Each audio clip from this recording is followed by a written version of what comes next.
तमाम दूर दराज से आए हुए नौटंकी कला देखने वाले शौकीन भाइयों को, साथ ही साथ बारात में आए हुए सभी सम्मानित भाइयों को हमारी तरफ से और हमारी पूरी पार्टी की तरफ से आप लोगों को नमस्कार पहुंचे। इसी के साथ साथ आप लोग हमारा और हमारे परिवार का परिचय लीजिए। मैं यही जिला रुस्तमगढ़ गांव चंदनपुर का रहने वाला हूं। मेरा नाम भोला किसान है दोस्त। मुझसे छोटी एक बहन है जिसका नाम मधु है, और मेरी मां, मेरे पिताजी का स्वर्गवास बहुत पहले हो गया। उस वक्त मधु बहुत छोटी सी थी। जो प्यार मधु को मां से मिलना था, जो प्यार पिताजी से मिलना था, वही प्यार अपनी बहन मधु को मैं दिया हूं। मेरी बहन मधु मुझे भाई नहीं बल्कि एक पिता का प्यार देती है, और मैं भी उसे बहन नहीं बल्कि अपनी बेटी समझता हूं। मेहनत करता हूं, मजदूरी करता हूं, लेकिन बहन को अच्छी शिक्षा दिला रहा हूं दोस्त। शहर के बड़े कॉलेज में बहन को पढ़ा रहा हूं। आए दिन मैं सोचता रहता हूं कि मेरी बहन पढ़ लिख करके एक अच्छे पोस्ट पर जाए, उससे हमारा और हमारे परिवार वालों का नाम रोशन होगा। शिक्षा बहुत अनिवार्य है दोस्त। जिसके पास शिक्षा नहीं है उसके पास कुछ भी नहीं है। बहन मधु पढ़ लिख करके सियानी हो गई है। आज 2-3 दिन हो गया घर आई है और वो तरह तरह की बातें करती है। उसकी बातें मेरे को समझ में नहीं आती दोस्त। वो कैसे बोलती है और क्या बताओ दोस्त। बहन सियानी हो गई है। आए दिन मुझे चिंता लगी रहती है कि कब मेरी बहन मधु की शादी हो जाए, वो अपने ससुराल चली जाए, मेरे सर का बोझ हल्का हो जाए। लेकिन जिसके दरवाजे पर रिश्ते की बात लेकर के जाता हूं, वो 1-2 लाख दहेज की मांग करते हैं। और जब 1-2 लाख दहेज की बोल सुनता हूं तो उल्टे पांव घर वापस चला आता हूं। खेती किसानी का काम करता हूं, मेहनत मजदूरी का काम करता हूं।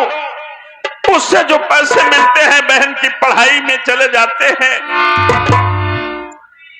और जो खाने के खर्च में चले जाते हैं। मैं फाके करके अपनी जिंदगी बसर कर रहा हूं। मेरे पास इतना पैसा नहीं है कि मैं दहेज दे करके अपनी बहन की शादी कर दूं। मेरी बहन अपने ससुराल चली जाए, मेरे सर का बोझ हल्का हो जाए। या परमात्मा, तूने क्या इस दुनिया का सारा दुख मेरी ही किस्मत की किताब में डाल दिया है। अरे इस जिंदगी से अच्छा तो मुझे मौत क्यों न दे देता परमात्मा। मुझे मौत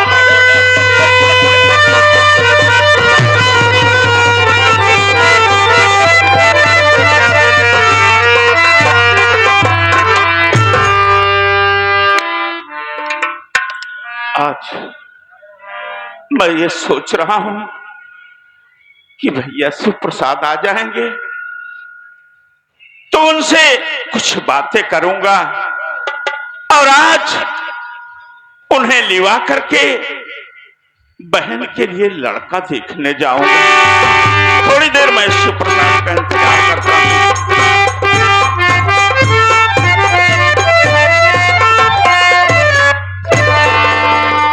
बोला भैया नमस्ते। नमस्ते नमस्ते। और सुप्रसाद सब ठीक तो है ना? ठीक नहीं है भैया, इसीलिए तो मैं आपके पास आया हूँ। अरे पगले, मैं तो ये सोच रहा था कि आज सुप्रसाद आ जाएगा तो हम और सुप्रसाद दोनों आदमी बहन के लिए लड़का देखने के लिए जाएंगे। वही तो मैं बताने के लिए आया हूँ भैया। क्या बात है? बोला भैया, आप जिस बहन के लिए लड़का ढूंढने जा रहे हैं, हाँ? जिस बहन के लिए लड़का ढूंढने जा रहे हैं, हाँ? उसके पेट में किसी का पाप पल रहा है। अगर मेरी बहन के विषय में गलत बोला ना, तो तेरा गलत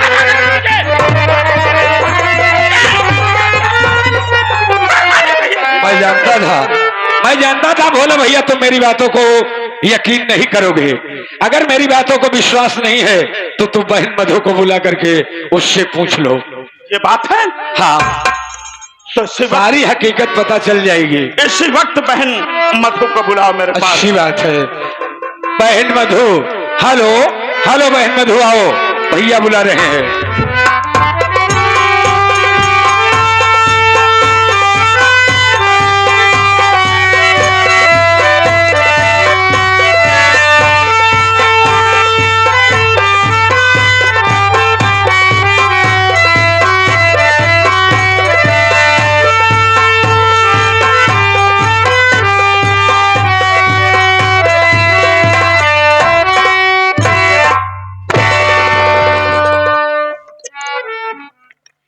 मेरे भगवान, यार मैं क्या देख रही हूँ?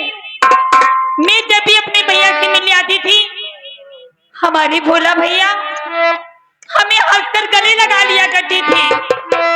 आज आखिर बात क्या है? हमारे भोला भैया की आंखों से आंसू बह रहे हैं। ये सब देख के मेरा जी तो बहुत घबरा रहा है। मैं अपने भैया के पास खुद चलकर पता करती हूँ आखिर बात क्या है।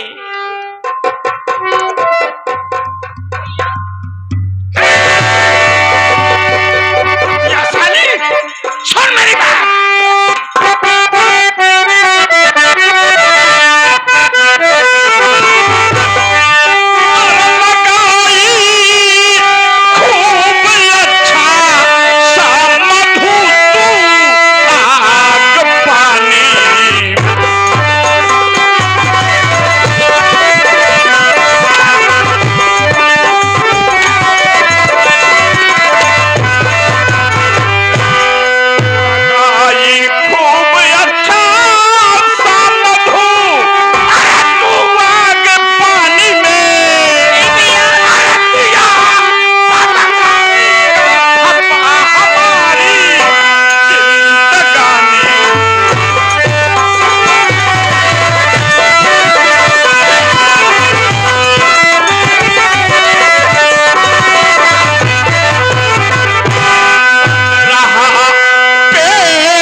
तूने मुंह काला किया? बोल। मेरी बात तुझे यही नसीहत दिया था, यही सीख दिया था, यही मैं सिखाया।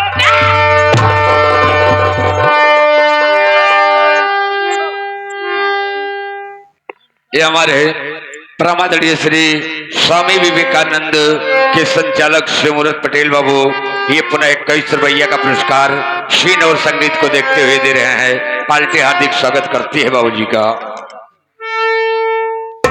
भैया मेरी बात तो सुनिए, मैं आपसे कहना क्या चाहती हूँ। कहना चाहती है?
मोती फल रहा है हराम जाते जी में तो आता है कि मैं तेरा गला दबा करके तुझे बांट डालूं। हराम खोर, यह पढ़ाई कर दिया तू? यही पढ़ाई करने नहीं भेजा था, यही पढ़ाई करेगी, मेरा नाम रोशन करेगी। भैया हो बोला भैया देखा दिमाग से काम लिया, मारे पीटे से कोनो काम हासिल न होए। अब यही का जान से मारिंदे बया 302 के मुल्जिम बन गया बया।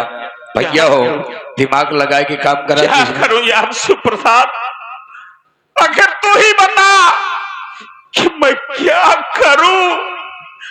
लोग मुझे चिल्ला चिल्ला करके ताना मारेंगे कि अरे वाह भोला वाह, तेरी बहन के पेट में किसी का नाजायज औलाद पल रहा है। भैया हो तब मैं समाज में गांव में कौन सा मुंह दिखाऊंगा। भैया भोला सबसे पहले तुम पता लगाओ कि ये किससे प्यार करती है, उसका नाम क्या है, वो कहाँ का रहने वाला है। तब आगे की बात मैं बताऊंगा कि कैसे इज्जत अपनी बचेगी। ये बात है, पूछो इससे कि ये किससे प्यार करती है। ठीक है, अगर तू कह रहा है तो मैं जरूर पूछूंगा। क्यों रे मधु हरामखोर, साफ साफ बता